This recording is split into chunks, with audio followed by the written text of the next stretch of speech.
Avocat à la barre. Avec François-David Bernier. Des avocats qui jugent l'actualité tous les matins. Le couvre-feu, c'est vraiment le sujet de l'heure, évidemment. C'est j'allais dire du jamais vu, mais ça s'est déjà vu. C'était durant la grippe espagnole, il y avait eu un couvre-feu. Beaucoup disent que c'était arrivé à la crise d'octobre, mais il y a des historiens qui disent que non, il n'y avait pas eu de couvre-feu, il y avait eu des arrestations aléatoires qu'on disait illégales, il y avait des choses il y a des droits qui ont été brimés. Mais c'est exceptionnel là, ce qui se passe quand même. Couvre-feu, est-ce que, je l'ai dit dans mon introduction, est-ce que c'est digne de l'emprisonnement en collectivité, en résidence? Oui, la pandémie, évidemment, on a sûrement des bonnes raisons, mais on va essayer de démêler tout ça, surtout de l'aspect, il y a la loi sur la santé qui permet l'urgence sanitaire et tu as la loi fédérale sur l'urgence. Et est-ce que on était à la bonne place? Est-ce que le gouvernement québécois pouvait aller aussi loin? On en parle avec Maître Frédéric Bérard, docteur en droit et constitutionnaliste. Bonjour, Frédéric. Ouais, comment ça va? Ça va très bien en ce début d'année. Merci d'être avec nous. Ça fait plaisir, mais il faut faire ça vite parce qu'à 8 heures, je suis couché. Hein? Ah ouais? Alors, OK, si on peut plus sortir, on se couche. C'est pas ça? Ah non, il est dans la règle, t'es pas obligé de dormir à 8 heures. Bonne nouvelle. On peut veiller. Et là, tout ça, c'est quand même exceptionnel, Frédéric, de voir ça, d'assister à ça, dans le fond. Un couvre-feu au Québec, les polices qui vont surveiller, qui vont faire des arrestations. Est-ce que tu vois un problème avec ça? Ben, écoute, comme constitutionnaliste, j'ai toujours été du côté des libertés civiles. Donc, ce que je vois en ce moment, par définition, je n'aime pas. Ça vient heurter mon sens, si je peux dire, ou la philosophie que j'ai toujours un peu eue. C'est un peu pour ça que je suis devenu constitutionnaliste aussi. Hein, c'est pour défendre ces libertés civiles-là. Mm-hmm. Sauf que dans le cas qui nous occupe actuellement, je comprends que c'est peut-être nécessaire. Évidemment, je suis pas scientifique, mais tu vois, ils l'ont fait dans plusieurs pays d'Europe avec un succès relatif. Évidemment, là, c'est pas parfait, ça va de soi, mais un succès qui est quand même reconnu. Ils l'ont fait d'ailleurs tout récemment au Royaume-Uni. Dans d'autres endroits, ça s'en vient aussi. Donc, je pense que je veux pas trop juger de l'aspect politique de la chose, mais je comprends quand même l'idée qui est derrière ça. Ce que je comprends moins, et c'est sorti dans l'actualité sous la plume d'Alex Castonguay, qui est clairement bien plugué avec le bureau du premier ministre. Okay. Apparemment qu'Arruda et compagnie, le 2 ou 3 janvier, disaient que tout allait bien, qu'il n'y avait pas de problème, tout est beau. Puis ils sont arrivés à la 4 au matin en disant, ben là, il faudrait imposer un couvre-feu. Donc, tout le monde est un peu pris de court avec ça. Mais tout ça pour dire que sur l'aspect constitutionnel de la chose, on s'entend bien, toi et moi, je suis sûr que le droit à la liberté qui est prévu notamment à l'article 7 de la Charte canadienne est violé. Ça ne fait pas de doute. Non. Maintenant, comme on en a souvent parlé ensemble d'ailleurs, il n'y a aucun droit, il n'y a aucune liberté qui ne peut être considérée comme absolue. C'est-à-dire qu'une fois qu'on dit qu'il y a une violation, c'est bien beau, mais après ça, le tribunal va faire ce qu'on appelle un jeu de pondération, c'est-à-dire évaluer si les intérêts individuels doivent ici doivent être supérieurs, qualifiés de manière supérieure en l'espèce aux intérêts collectifs. Et je dirais franchement que dans un cas de pandémie comme celui-là, ça serait quand même étonnant, surtout que ça se fait ailleurs, là, on n'est pas les premiers à penser à ça. Ça serait très étonnant qu'un tribunal dise, savez-vous, finalement, je pense que non, le droit à la liberté personnelle doit prévaloir sur la lutte à la pandémie. Si tel était, évidemment, qu'on était capable, devant le tribunal, de démontrer qu'il y a un lien, une efficacité du confinement en question à la maison, du couvre-feu et cette même lutte à la pandémie. Oui, il faudrait démontrer que c'était pas nécessaire. Dans le fond, ça prend un équilibre. Pour brimer ces droits-là, ça prend un certain équilibre. Là. Il faut que ça soit le dernier recours. Ben là, tu vois, là, ça c'est bien que tu en parles parce que c'est un peu la prochaine étape que j'allais soulever. L'idée du couvre-feu en soi est problématique dans le sens où oui, ça viole un droit à la liberté notamment, mais peut être racheté, devrait être racheté, je pense, par les tribunaux, ce qui veut dire que ça serait quand même justifié. Sauf, évidemment, et là c'est là que tu t'en allais, je pense, sauf si on adopte des mesures qui sont exagérées de la part du gouvernement. Si, par exemple, les policiers commencent à rentrer chez vous, comme ça, à débarquer le zing badang bang, puis vous administrer une paire de tapes à la gueule, ramasser votre ADN en passant, je suis pas sûr là, que ça va passer le test des tribunaux, mais je suis pas mal convaincu de l'inverse.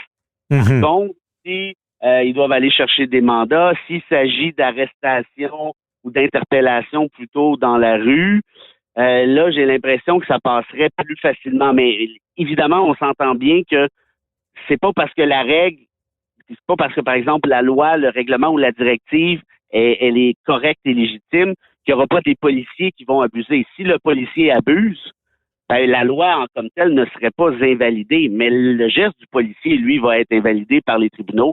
La personne qui aura subi le préjudice pourra obtenir une compensation en conséquence. Effectivement, donc différencier les deux, attaquer la constitutionnalité, ce qui voudrait dire que tout le couvre-feu pourrait en quelque sorte être invalide ou ne pas être justifié, versus bon chaque intervention vont dépendre de la preuve. Et c'est là-dessus, parce que là, on dit qu'on n'est pas obligé d'avoir un document. Ben, on devrait avoir un document expliquant pourquoi on a à se déplacer par notre employeur ou une facture de pharmacie, des choses comme ça, mais on n'est pas obligé.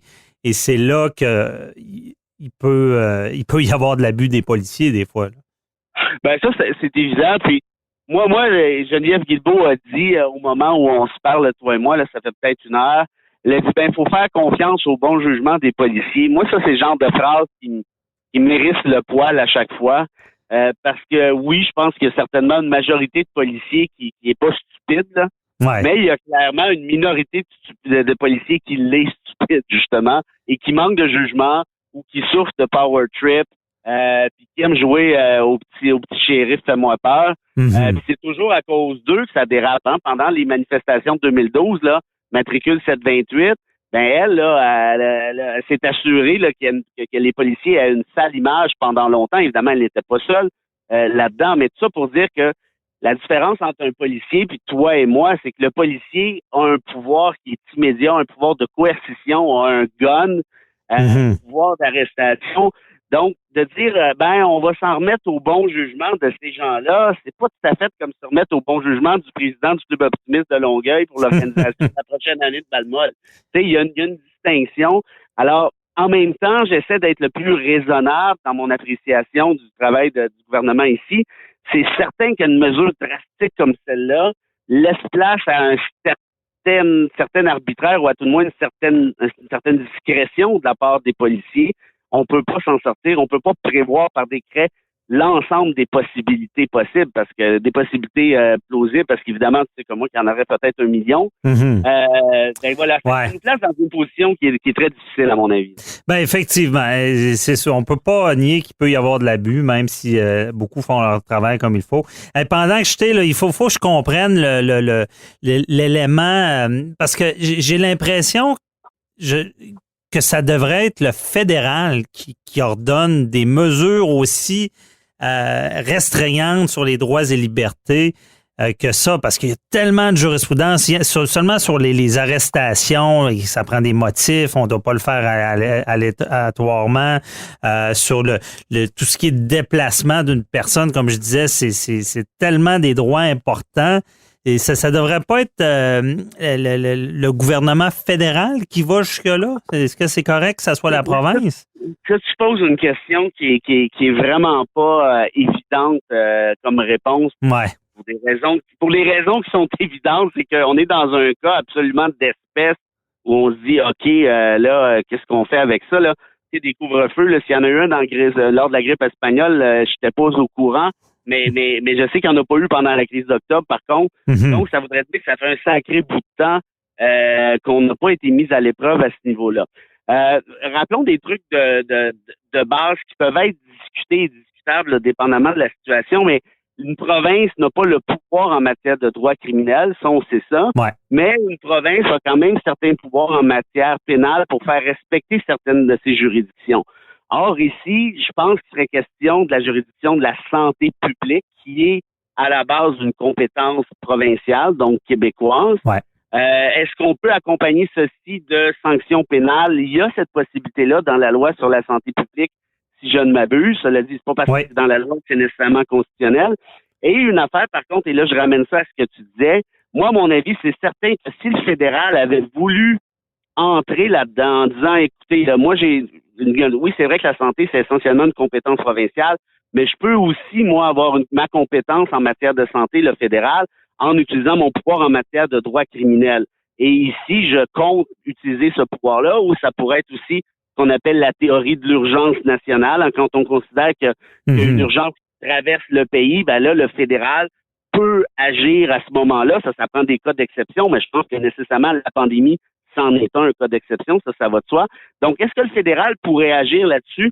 Moi, je suis tout à fait d'accord avec toi, probablement même assez facilement. Le problème, est-ce que ça empêcherait une province d'agir? Ça, je suis pas sûr.